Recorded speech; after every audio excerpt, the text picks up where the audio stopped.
কিরকম বডি দেখা যাচ্ছে না, পুরো যেরকম আমাদের মাথাটা এখান থেকে এইটুকুনি দেখা যায়, সেই আমার প্রিয় ভাই বোনেরা সবাই কেমন আছেন? আশা করি সবাই খুব ভালো আছেন। আমার তো অনেক রকমের ভিডিও আপনারা দেখেছেন।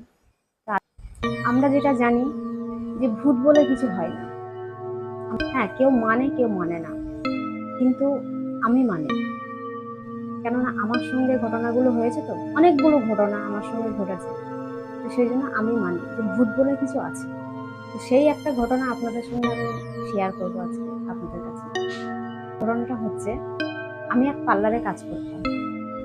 যে পার্লারে আমি কাজ করতাম, আমার যে পার্লারটা ছিল সেই পার্লারটা আমার দোতলার উপরে ছিল, লেডিস পার্লার। আর যেটা জেন্টস পার্লার ছিল সেটা নিচে ছিল। কি ছিল, যে ছেলেটা কাজ করতো সেই ছেলেটা ছুটে ছিল, সেদিনকার পার্লারটা বন্ধ ছিল, যদিও বা ছেলেটা ছুটে ছিল বলে পার্লারটা বন্ধ ছিল, এবার আমাদের পার্লারটা খোলা ছিল।